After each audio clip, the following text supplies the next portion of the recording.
देखिए सीरीज तो हम लोग हार गए, और ये मैं कहूँगा एक शर्मनाक हार है। इसलिए नहीं कि हम घर में हार गए या 3-0 से हार गए। देखिए शर्मनाक हार ये है कि हम तीनों ही मैचेस में compete नहीं कर पाए। न्यूजीलैंड की टीम को इतनी स्ट्रांग टीम नहीं थी कि आपको वो घर के अंदर 3-0 से हरा कर जाए। शायद आप ऑस्ट्रेलिया से हारते या इंग्लैंड से हारते, देखिए दुख तो तब भी होता, लेकिन जो इस हार से जो दुख मैं कहूँगा, जो पीड़ा हो रही है ना, वो बहुत ही बड़ी है। न्यूजीलैंड का बेस्ट बैटर उनकी टीम में नहीं था। न्यूजीलैंड के प्लेयर्स रेगुलरली फिट अनफिट हो रहे थे, ड्रॉप कर रहे थे या रेस्ट दे रहे थे। देखिए न्यूजीलैंड ने हमको ये दिखाया, इस सीरीज में हमने 3 मैचेस खेले। पहला मैच हमने खेला सीमिंग विकेट के ऊपर, थोड़ा डिफरेंट ओवरकास्ट कंडीशंस के अंदर, जहां पर कि फास्ट बॉलर्स को मदद मिलेगी। वहां पर न्यूजीलैंड ने दिखाया कि हम वहां खेलने के लायक तो हैं ही नहीं। ये तो खैर शायद इंडिया का हर क्रिकेट फैन जानता है कि हम सीमिंग कंडीशंस में स्ट्रगल करते हुए आए हैं। दूसरा हमने मैच खेला पुणे की स्पिनिंग ट्रैक के ऊपर, वहां पर हमने स्ट्रगल किया। न्यूजीलैंड ने हमें वहां पर इजीली हराया है, मैं कहूंगा आपको इजीली 100+ रन से। तीसरा मैच हमने और कहूंगा जैसे बोलते हैं ना, रेजिंग टर्नर, मतलब कि कोबरा, स्पिनिंग कोबरा विकेट के ऊपर हमने खेला। 2.5 दिन में मैच खत्म हुआ है, और वहां पर भी हम हारे। 147 रन का टारगेट हम अपनी कंडीशन में चेज नहीं कर पाए। तो ये शर्मनाक हार नहीं होगी तो क्या होगी। देखिए क्रिकेट देखते हुए मुझे करीब करीब अब 30 साल हो चुके हैं, 30 साल, लेकिन इतनी शर्मनाक हार मैंने अभी तक अपने 30 साल के करियर में नहीं देखी है। देखिए साउथ अफ्रीका ने हमको 2000 में 2-0 से हराया था, लेकिन वो साउथ अफ्रीका की टीम एक बेहतरीन टीम थी। और उस समय कहीं ना कहीं एक मैच फिक्सिंग का भी जो एक सागा जो है उजागर हुआ था, तो वहां पर उससे थोड़ी सी वो सीरीज की जो डिफीट है वो दब गई थी। और साउथ अफ्रीका बेहतरीन टीम थी उस वक्त की, तो उन्होंने हराया, शायद वो हमने डाइजेस्ट कर लिया क्योंकि शायद हम उतने डिजर्विंग नहीं थे। लेकिन यहाँ पर हम इंग्लैंड को हरा रहे हैं, ऑस्ट्रेलिया को हरा रहे हैं, थोड़े दिन पहले भी हमने बांग्लादेश को तो खैर हमने बहुत ही बुरी तरीके से हराया। तो ये जो हमारे सीनियर प्लेयर्स हैं ना, शायद बहुत ही ज़्यादा हवा में चढ़ गए थे, और उन्हें लग रहा था कि न्यूजीलैंड को हम हरा ही देंगे। उनका शायद सारा फोकस आ गया था ऑस्ट्रेलिया में क्या होना है। लेकिन न्यूजीलैंड ने हमें दिखाया कि भाई ये एक स्पोर्ट है, एक टीम स्पोर्ट है। स्पोर्ट्स की सबसे बड़ी खासियत क्या होती है ना, वो कभी भी आपको अपने से बड़ा नहीं होने देगा। स्पोर्ट्स आपको, जैसे ही आप स्पोर्ट्स को ग्रांटेड लेने लगोगे ना, वो आपको आपकी औकात दिखाएगा, और वही हुआ है इंडियन टीम के साथ। देखिए हमारे कुछ सीनियर प्लेयर्स को अगर मैं देखूं, रोहित शर्मा, विराट कोहली, रविचंद्रन अश्विन, रविंद्र जडेजा, ये इस टीम में सबसे सीनियर प्लेयर थे। उसके बाद के जो प्लेयर हैं ज्यादातर यंग प्लेयर्स हैं, अराउंड 25-26 साल के, उससे कम के हैं।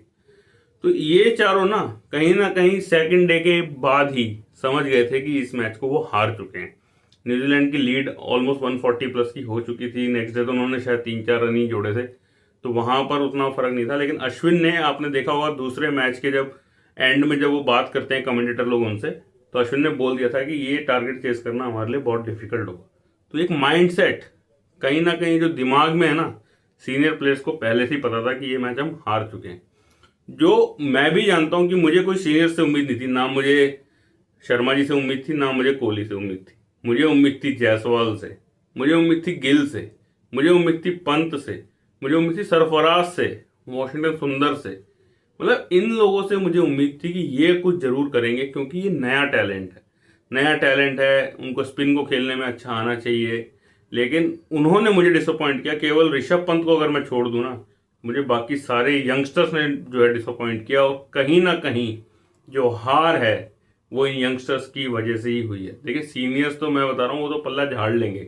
9-9, 10-10 हजार रन अपने करियर में बना चुके हैं। शर्मा जी ने 5,000 बना दिए हैं, कप्तान हैं, वर्ल्ड कप T20 का जीत लिया है, विराट कोहली ने काफ़ी कुछ अचीव कर लिया है, तो उनके ऊपर कोई फर्क नहीं पड़ेगा।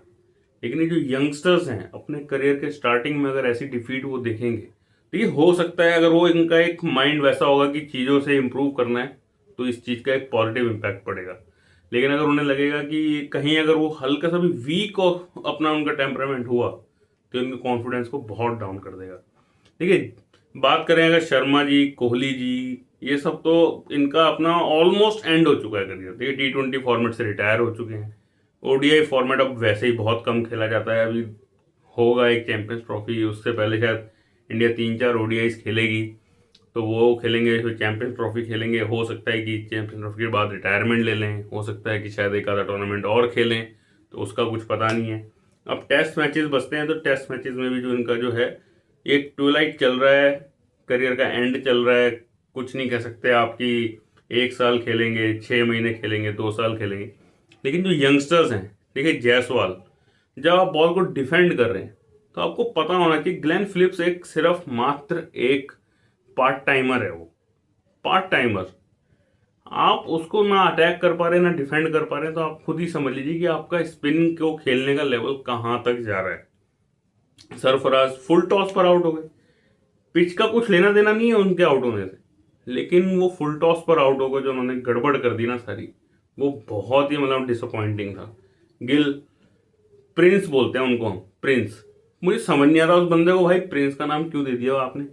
क्या अचीव किया उन्होंने अब तक अपने करियर में? टेस्ट मैचेस में 35 की एवरेज लेके चल रहे हैं। ओडीआई में उनका अच्छा रिकॉर्ड है, लेकिन आप अगर आपको याद होगा ना, जो लास्ट ईयर उन्होंने वर्ल्ड कप खेला इसमें हम फाइनल में हारे हैं, एक भी 100 नहीं लगा पाया आपका प्रिंस। कोई ऐसी इनिंग उसने वनडे में नहीं खेली है जहां पर उसने मुसीबत सिचुएशन से निकाल कर भारत को मैच जिताया हो। अगर आपको याद हो तो कमेंट सेक्शन में मुझे जरूर बता देना, मैं जाके वो स्कोर कार्ड और मैच के हाईलाइट जरूर देखूंगा। पता नहीं किस वजह से प्रिंस बोल दिया। भाई आईपीएल में है, चल रहा है, लेकिन आईपीएल से क्या आप इंटरनेशनल लेवल डिफाइन करते हैं? अगर आईपीएल यहाँ है ना तो इंटरनेशनल लेवल यहाँ है। आपको डिफरेंस पता लग जाएगा कि कितना डिफरेंस है आईपीएल और इंटरनेशनल के अंदर। तो गिल अभी कोई प्रिंस व्रिंस नहीं है, हाँ, लेकिन वो हमारे किंग साहब के फुटस्टेप्स को फॉलो कर रहे हैं। बॉल को लीव कर दिया है, ऑफ स्टंप पे अपना कवर नहीं किया, पैड आगे तक लेकर नहीं गए, बॉल जो अंदर घुस गई ऑफ स्टंप उड़ा लेगी। सिमिलर तरीके से विराट कोहली आउट हुए थे 2017 टेस्ट पुणे के अंदर जो खेला गया था, वहां पर भी एक नौसिखिया बॉलर स्टीव ओकीफ ऑस्ट्रेलिया के लिए खेल रहे थे। दोनों इनिंग में 6-6 विकेटें ली थी और विराट कोहली को ऐसे ही बोल्ड किया था। उन्होंने गेंद को छोड़ा था और बॉल अंदर घुस गई थी और बोल्ड हो गए थे। तो प्रिंस इस मामले में तो किंग के फुटस्टेप्स को फॉलो कर रहे हैं, लेकिन और कुछ अभी वो फॉलो नहीं कर रहे। सरफराज खान फुल टॉस पर आउट हो गए, क्या ही कहोगे, पिच का क्या लेना देना है भाई। अगर आप खेल रहे हो हवा में शॉट तो फुल हार्टेड खेलो ना, 6 के लिए खेलो या आप प्लेसमेंट करो। फुल टॉस बॉल है यार, कैसे आउट हो सकते हो फुल टॉस पे आप? वॉशिंगटन सुंदर को आपने वेस्ट किया, जो नंबर 9 पर या नंबर 10 पर या नंबर 8 पर भेज रहे हैं। 2 बार इस सीरीज में नॉट आउट चले गए, इस बार भी एंड में आउट हुए, फ्रस्ट्रेट हो गए कि लास्ट प्लेयर बचा है। पहली इनिंग में आकाशदीप भाई साहब रन आउट हो गए, जहां पे 15, 20, 25 में शायद एक्स्ट्रा बन जाते तो शायद ये मैच हम 1 विकेट से जीत सकते थे, अगर बात करें पॉजिटिव की। लेकिन वो आकाशदीप वहां पर रन आउट हुए। यहाँ पर आप जडेजा को भेजे जा रहे हैं, जडेजा जो कि दिमागी तौर से वो मैच पहले ही हार चुके हैं, आप उनको क्यों भेज रहे हो? जिनका इंटेंट नहीं है रन बनाने का, जो पॉजिटिव इंटेंट नहीं है आपको दिखा रहे, वो क्या मैच जीतेंगे आपके लिए? कुछ आपने बैटिंग ऑर्डर में चेंजेस करने थे, कुछ आपको फ्लक्चुएशंस लानी थी, उनके न्यूजीलैंड के प्लान्स को चेंज करना था, लेकिन आप वही एक ढर्रे पर चले जा रहे हो। मुझे समझ नहीं आ रहा गंभीर भाई साहब आपकी क्या कोचिंग थी? बड़ी बड़ी आप बातें करते थे पहले जब किसी भी इंटरव्यू में आते थे, और अब आप कह रहे हो कि भारतीय बल्लेबाजों की स्पिन के खिलाफ कोई कमी नहीं है। एजाज पटेल जो कि न्यूजीलैंड के अंदर अपने होम ग्राउंड्स में एक भी टेस्ट मैच आज तक नहीं खेला है, उनको भी ये पता है कि ये बंदा इंडिया में जाएगा इनके बल्लेबाजों की नींद हराम कर देगा। वो गेंदबाज आपके दोनों इनिंग्स में मिला के 11-12 विकेटें ले रहा है। पिछली बार जब आया था 10 विकेटें ले गया वानखेड़े में, और आप बोल रहे हो स्पिन के खिलाफ इंडिया की प्रॉब्लम्स नहीं है। सेंटनर जो इस मैच में नहीं खेला, पिछले मैच में 13 विकेटें ले गया, आप कह रहे हो प्रॉब्लम नहीं है। फिलिप्स एक पार्ट टाइमर है, विकेट कीपर बैट्समैन के तौर पर इंटरनेशनल क्रिकेट खेलना स्टार्ट किया था, लेकिन ये बात टॉम लेथम को भी पता है कि इंडिया के साथ अब किसी भी बॉलर को बॉल दे दो जो स्पिन कराता हो, वो भी विकेट ले लेगा। 3 विकेट वो भी ले गया। एक बार विराट कोहली को भी आउट कर दिया उस बंदे ने इस सीरीज के अंदर। तो आप क्या बातें कर रहे हो कि स्पिन का प्रॉब्लम नहीं है? और कैसे डिसअपॉइंट ना हो हम फैन लोग। कितना दुख होता है ना जब पता लगता है कि इंडिया जिसका एक डोमिनेंस था वो हार गई है इस तरीके से, और फिर भी आप कुछ सीखने के लिए तैयार नहीं है। न्यूजीलैंड जैसी टीम जो श्रीलंका से 2-0 से हार कर आई है, यार कुछ तो शर्म कर लो यार। अभी ऑस्ट्रेलिया में 5-0 से हारोगे, ये मेरा वादा है। आप प्रिडिक्शन देख लेना, 5-0 की प्रिडिक्शन है। बारिश की वजह से कोई मैच ड्रॉ हो गया तो हो गया, लेकिन इनके अंदर वो स्किल सेट नहीं है कि ये मैच को खुद ड्रॉ कर दें या मैच को जितवा दें। नए प्लेयरों को सारा दारोमदार अपने कंधों पे लेना होगा, इंडिया में भी और बाहर भी। ये खत्म हो चुके हैं कोहली और शर्मा, ये तो बस अब नाम की वजह से खेल रहे हैं। कोहली साहब हार्ड हैंड्स यूं डिफेंड करेंगे, ये क्या होता है डिफेंस आपका? अरे आप भाई भगवान के ऊपर क्यों चल रहे हो? आपने बल्ला आगे ऐसे करते हो और दुआ करते हो बस बॉल टर्न ना हो और बल्ले पर लग जाए। बल्ले के मिडल हो जाए, दुआ करते हो, बल्ला इस उम्मीद में आगे करते हो कि दुआ करते हो कि उस बल्ले के बीच में लग जाए बॉल। बॉल टर्न हो रही है और आप श्योर नहीं हो तो सॉफ्ट हैंड से खेलना है आपको, सॉफ्ट हैंड से, कि एज भी लग रहा है स्लिप तक कैरी ना करे, एज भी लग रहा है स्लिप तक कैरी ना करे। गोल में भी आपके साथ यही हुआ था, आपके साथ कितनी बार हो चुका है ये, पिछली कितनी सीरीज में आप नौसिखिए स्पिनर से आउट हो रहे हो। नाम भी गिनाने लगूंगा तो आप उंगलियों पे आप नाम भी नहीं गिन पाओगे, इतने इतने प्लेयर्स के नाम है। मोइन अली, आपके जैसे प्लेयर्स ने उनको हीरो बनाया।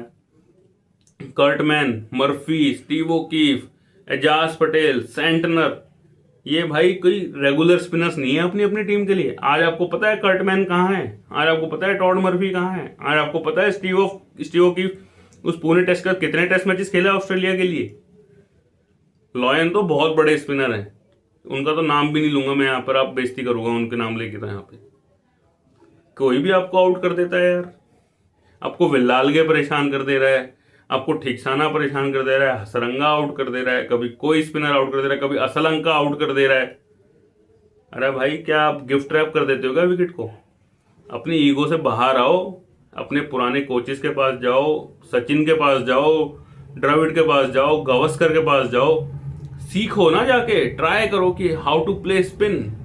हमारे पास तो लेजेंड्स रहे हैं स्पिन खेलने के, और आपकी इन हरकतों की वजह से इंडिया की कितनी बदनामी हो रही है। ईगो में आप सीखना नहीं चाहते क्या? आप गेम से बड़े हो गए हो? इसी ईगो की वजह से आपने हमारे कुंबले साहब को बदनाम किया था, उनको बेइज्जत किया था 2017 की चैंपियंस ट्रॉफी के बाद। और आज वही समय आज आपको दिखा रहा है कि आपकी क्या ही औकात रह गई है इस समय इंटरनेशनल क्रिकेट के अंदर।